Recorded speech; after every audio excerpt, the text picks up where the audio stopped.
Hello and welcome to the first video on this channel, which is a tutorial on how to effectively plan and detail urban parks in city skylines. In this video we will build two different parks according to different factors which affect their makeup and their contents.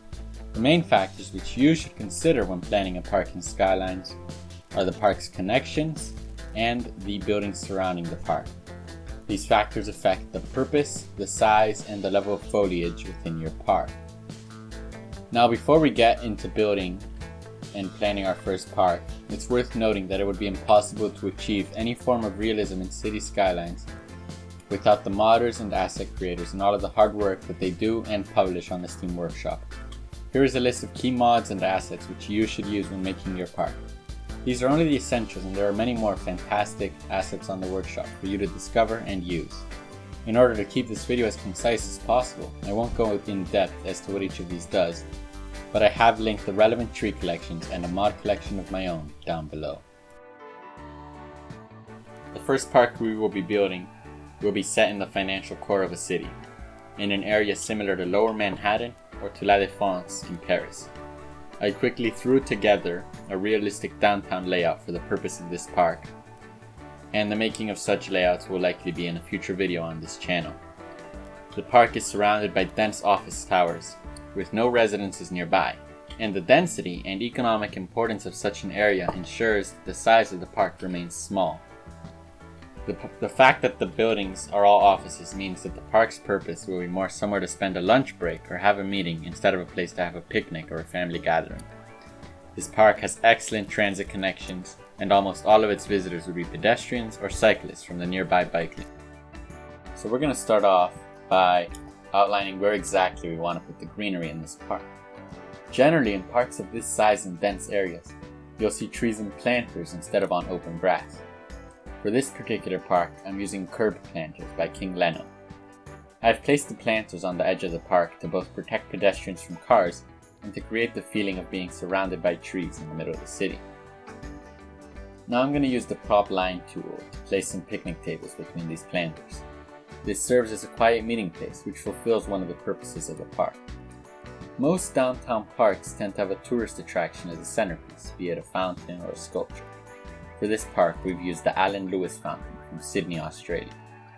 In order to get the planters perfectly aligned with the street, I used the Move It mod, which has functions on its sidebar to align heights and angles. It offers precise results and is a fantastic time saver.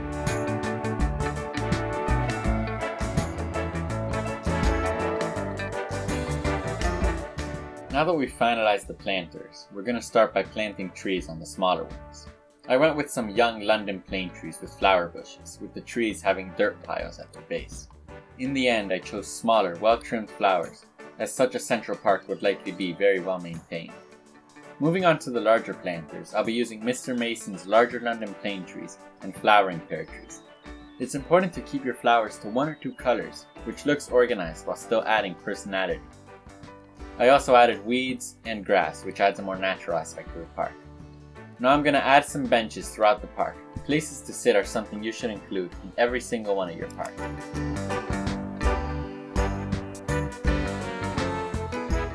I lined the sidewalks with bollards, providing an extra layer of realism and pedestrian protection to the park.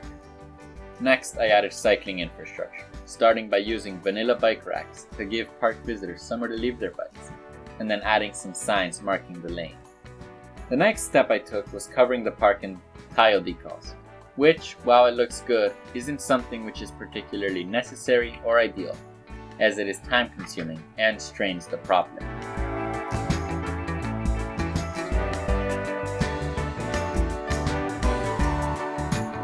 I added these event tents to fill up the park a bit more, and also added some trash cans and security cameras throughout the park, as they add a lot of detail for not a lot of effort.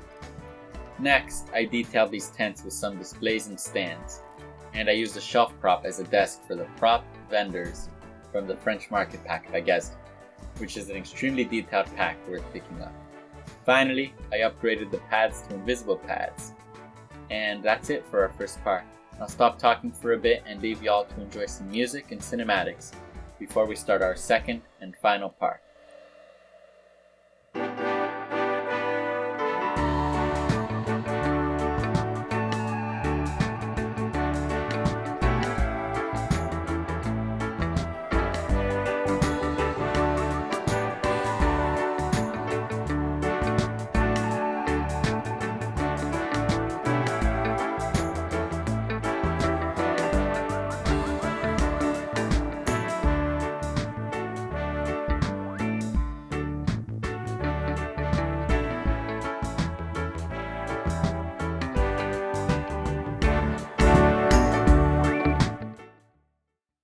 Anyhow, on to the second park. The area of the second park is an area of medium density residences, with quite a few high-rise condos that define the skyline. This area is similar to Humber Bay in Toronto or Rincon Hill in San Francisco. This park is somewhere for residents of the nearby buildings and surrounding suburbs to go spend a day out with friends or to go for a walk with their dogs. The purpose of this park and the more plentiful space means that the park can have much more greenery and offer many more amenities than the downtown park. In terms of connections, a tram line runs next to the park and there would be some pedestrian visitors from nearby buildings, but there should also be a parking lot included to deal with increased car traffic. This wasn't possible in the other park because it was in a dense downtown core where parking is at a premium. With parking out of the way, I started off by placing the paths, taking into consideration where exactly visitors to the park would want to enter and leave from. In the case of this park, I have all of the paths originating from the road intersections around the park. I used landscaping networks to outline where I'm going to put a pond and added an additional path next to where that pond will be. I used procedural objects to get rid of the path at the Park Life Park entrances and used those in the vanilla park fences to surround the park and denote entrances. I also used procedural objects to adjust these gazebos to the curvature of the path.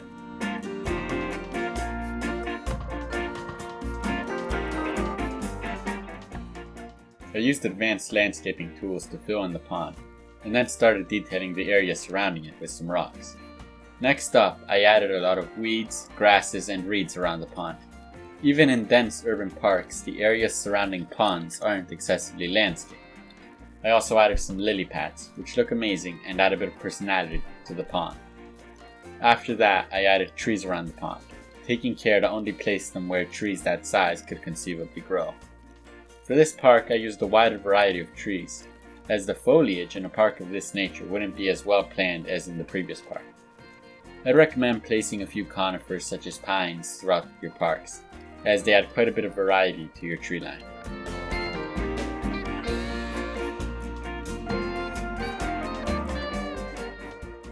Next, I worked on this common area near the parking lot. I started by adding 3 big trees for shade, but leaving quite a bit of grass exposed. I also added some small trees to separate it from the parking lot. This is the most landscaped and open area of the park, as leaving some grass exposed is far more realistic for urban parks than covering the entire park with trees, as the grassy areas are far more usable to park visitors. That being said, covering some areas with trees is quite useful to make the entire park more secluded, as I did in this corner. I added tables under these gazebos and at the base of these trees, and then I used the movement mod to randomize their angle.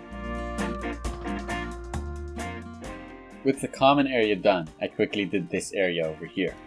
While this segment is mostly trees, the pergolas ensured that the visitors to the park could still make use of the area. I used these magnolia flower trees as the accent in this park, which is a beautiful asset by Mr. Mason, which made the entire park look better.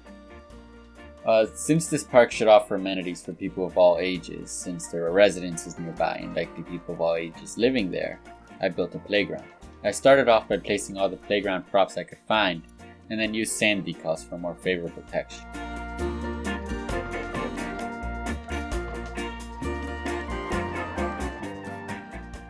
I filled in the area behind the park with some forest and another pergola, and then added some weeds at the edge of the playground to blend the border more.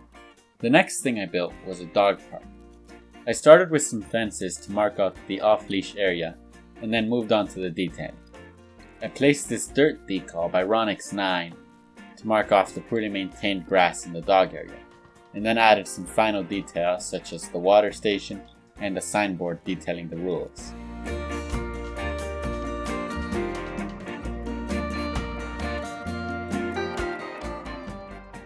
I then added some benches and bins throughout the park, and finally adjusted the paths at the corners. That's it for our second park, and really for the video as a whole. I hope you enjoyed it and learned something, and if you have any questions about making your own parks, or really about anything Skylines related, I'll happily answer them down below. I aim to make many more guides like these on a variety of topics, and if there's anything you'd like me to make a guide on, don't hesitate to suggest it. And if you enjoyed the video, don't forget to leave a like or subscribe, as it would help a lot to grow the channel. And thank you for watching.